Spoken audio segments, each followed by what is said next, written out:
Become a patron at www.patreon.com/Golden Era Bookworm for hard to find books, scans of rare photos, and articles on the golden era of bodybuilding. Hi everybody, Golden Era Bookworm here. Today I'd like to continue talking about Joseph Curtis Hise. However, today's focus is on another movement he pioneered, namely the Hopper deadlift. Here is a photo of Silver Era powerlifting legend Bill Peanuts West, that's what he was actually affectionately called, Peanuts, at his Westside gym in his garage, and we can see him deadlifting off low boxes. And that was the whole idea, or at least a very similar idea to what Joseph Curtis Hise was preaching when he invented the Hopper deadlift. The Hopper deadlift is essentially a partial repetition stiff-legged deadlift that allows one to bounce the weight off a stacked series of planks, of wooden planks, allowing one to do repetition stiff-legged deadlifts safely with heavy weight, with the idea of improving your overall posterior chain strength and power. And here truly is the seat of power in the human body. And as Joseph found out, it actually helped him, for example, in the high pull. He was able to high pull up to the low chest well over 400 pounds. And his idea of really pushing the deadlift was to truly improve the posterior chain, the whole strength behind the posterior chain. And so today in this video, I will detail how the Hopper deadlift came about and how you can use it to develop your strength and power in your posterior chain, and how it actually translates to other movements. Enjoy.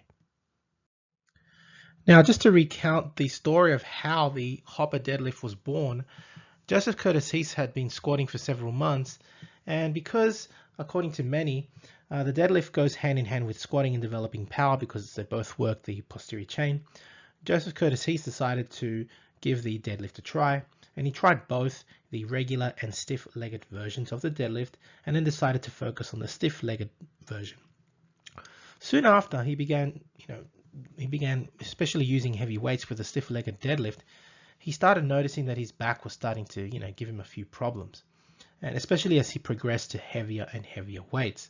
So he thought up and invented the Hise Hopper to prevent back pain at the lowest point of the movement, which he termed the danger point.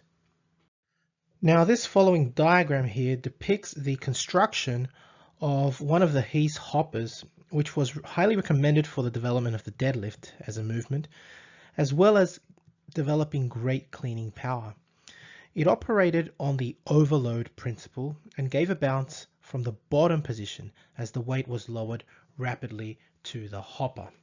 Now you can see this diagram very, very clearly, and it's got all the measurements, and you can see that it basically, the Hise Hopper is basically like a frame, 5 inches high off the floor, and basically it allows one to bounce the bar off the floor, relieving the overstretch at the bottom part of the deadlift movement, therefore, according to Joseph Curtis Hise, preventing back pain.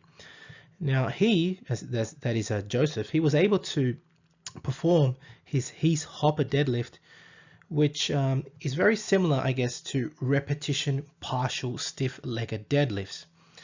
And he could do so using up to 550 pounds for 5 repetitions. Now, for many people, that might not be a big number, but consider the following. When asked to test his strength, he once performed a regular deadlift with 675 pounds, untrained. Now, I will repeat that and emphasize that. Untrained. We are talking about here a very, very brilliant strength feat. And I'll explain why. Joseph Curtis Hise did not practice the regular deadlift. Remember, he practiced stiff-legged deadlift. He didn't practice the movement of the regular deadlift. And through the practice of his Hopper deadlift, he was able to develop his deadlift to almost 700 pounds, being one of the first men in history, believe it or not, to actually reach that poundage on the deadlift. And he did it using the Hopper deadlift. So he really did prove using the Hopper deadlift that it does actually develop one's deadlift, one's deadlifting power, so to speak. So now I'd like to briefly outline the advantages of the hopper deadlift and how you can incorporate this movement to actually improve your performance in the, for example, Olympic lifts and the powerlifting motions. For example, the hopper deadlift being essentially a repetition partial stiff-legged deadlift has the floor where you're actually landing the weight raised, right? This is one of the most important things to understand first. Because the floor is raised, because of these platforms, it negates the overstretch at the bottom and therefore allows one to overload the posterior chain without necessarily hurting yourself or risking injury. It also, therefore, will develop the deadlift movement. And one great example, of course, as I mentioned earlier, is that Joseph Curtis Hise was able to perform untrained, for example, a 675-pound deadlift, which is pretty amazing. The frame itself allows the weight to bounce, and therefore this transfers onto, for example, the high pull part of the Olympic lift of the clean, for example. When you're actually bouncing the weight off the floor, this overloads the high pull part of, for example, the clean motion in your Olympic lift, such as the clean and jerk.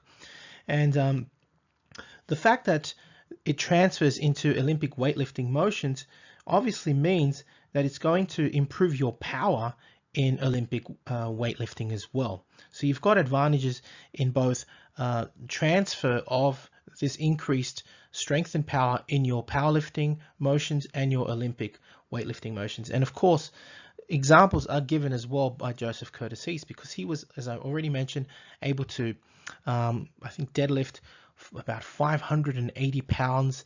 He was able to squat 580 pounds, deadlift almost 700 pounds, and incredibly, he was never an Olympic weight lifter, but he would preach about, for example, the 20 rep squat and the hopper deadlift to Olympic weightlifters, and he would say it would transfer, especially the hopper deadlift would transfer onto the Olympic weightlifting motions. He was able to high pull over 400 pounds to his lower chest, and we're talking about an untrained athlete in Olympic lifts. Imagine his capability if he was to actually train as an Olympic athlete with a high pull of over 400 pounds. That is insane strength. Not only that, of course, having an increased strength and power in his posterior chain, he was able to he was actually the first man to behind the neck jerk 300 pounds, or over 300 pounds. The first man in history. He was also able to strictly press 190 pounds. And so one can definitely see examples of how the hopper deadlift especially helped Joseph Curtis Hise, being an untrained athlete in the pressing motions, in the clean and jerk, in all the Olympic lifts back then. To be able to do such numbers is pretty incredible. Now, how could you incorporate the hopper deadlift? Well, it's very simple. You don't necessarily have to create that frame. One could easily just use rubber mats nowadays, or you could, if you wish, to create the framework, the setup for the hopper deadlift. The plans are online, and you can of course use my video and just freeze it and copy it there as well. Or I guess you could also use a power rack. The idea essentially is to elevate the surface of where the deadlift motion ends at the bottom of the floor. And ideally, if you're going to use rubber mats or a frame, then be able to bounce the weight to overload both the posterior chain and the pulling muscles of the back. And therefore, this will then transfer into your deadlift, into your squat, into your Olympic movements as well. If this is your goal to increase your deadlift, it should also transfer into your squat, or to increase your Olympic weightlifting performance, then definitely the hopper deadlift should work. Now, if you're interested in learning more about how the old school legends such as Reg Park developed their power, I highly recommend the following titles: Ribcage and Chest Development, as well as the original 5x5 routines. Both Reg Park titles available on my website, www.goldenerabook'em.com. Of course, Ribcage and Chest Development does focus on the 20 rep squat as well as many other exercises, for the development of the rib cage, but also for development of strength, because the 20 rep squat is well known for developing your strength as well as muscle mass. And of course, no need to explain Reg Park's original 5x5 routines. Everybody knows that these are truly bread and butter routines for developing muscle mass and strength. Again, both titles available on my website, www.goldenerabookworm.com.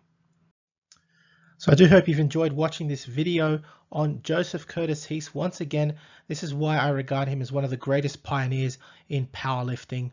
I mean, his mind, his inventive mind, just for being a lumberjack, is just incredible. He was able to work around his problems and really develop these wonderful routines and movements that we can still practice nowadays, such as the 20 rep squat, and now that I've explained it to you, the Hopper deadlift.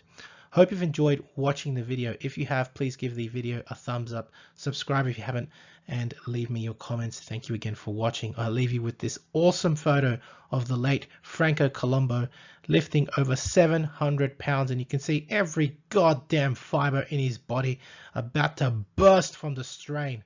Absolutely. I'm pretty sure that he and many others during the golden and silver era used the Hopper deadlift to develop their incredible strength. If you'd like to support my work, please donate via PayPal. You can become a patron or visit my website, www.goldenerabookworm.com, for out-of-print books and courses, as well as self-written titles on old school bodybuilding. And please get in touch if you wish to collaborate via email. That is goldenerabookworm@gmail.com. That's it for me. Once again, hope you've enjoyed the video. This is the Golden Era Bookworm. Bye for now. To take full advantage of my affiliation with NSP Nutrition and Old School Labs, please visit their respective websites and use codes GUB20 or Bookworm12 to get a discount off their selected products. And for an entertaining look at the history of bodybuilding's supplement industry, I would highly recommend watching Subs the Movie, which I have collaborated in, available at Amazon Prime and Vimeo.